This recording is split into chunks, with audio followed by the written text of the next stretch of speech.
un programme à destination de deux cibles. Une cible collaborateurs qui vont s'engager par eux-mêmes sur des actions favorables à la biodiversité via des inventaires participatifs, des actions en faveur des pollinisateurs sauvages, des actions de valorisation aussi de la biodiversité, exemple avec un concours photo.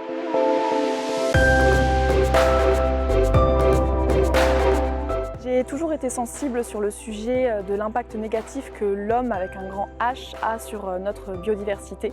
C'est pour ça que j'ai rejoint le groupe des sentinelles collaborateurs pour partager ces valeurs avec d'autres personnes sur le parc. Cela nous permet de créer du lien dans un premier temps, mais aussi de développer nos connaissances au travers de nos différents échanges. Notre but ultime est de contribuer au maintien, mais surtout au bon développement de notre biodiversité locale. Nous organisons et nous participons à divers événements comme des sorties culturelles, des sorties de sensibilisation, des formations également.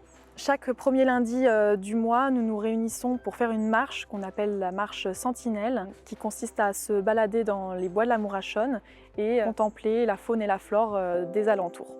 Nous sommes également de réels acteurs dans le projet de compost partagé sur le parc d'activités. Pour cela, nous avons même été formés afin de superviser l'utilisation de ce compost par les entreprises. Également, on participe au projet des dorlotoirs en mettant en œuvre des actions en faveur de la pollinisation par rapport aux abeilles sauvages. Et on entretient donc le dorlotoir qui est sur la voie publique dans la zone industrielle.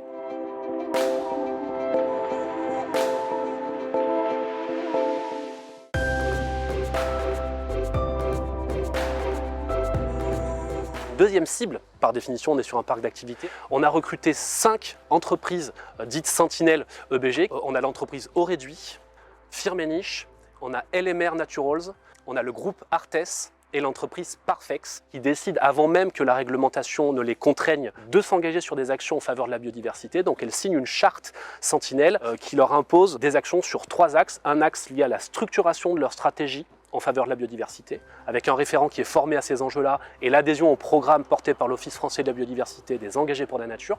Un deuxième axe qui consiste à préserver la trame verte du parc d'activité via un entretien adapté des espaces verts, fauchage sélectif, tardif, sur la base des préconisations qui nous ont été faites notamment par la LPO suite à leur inventaire. Et un troisième axe qui consiste à lutter contre la pollution lumineuse en préservant la trame noire du parc d'activité.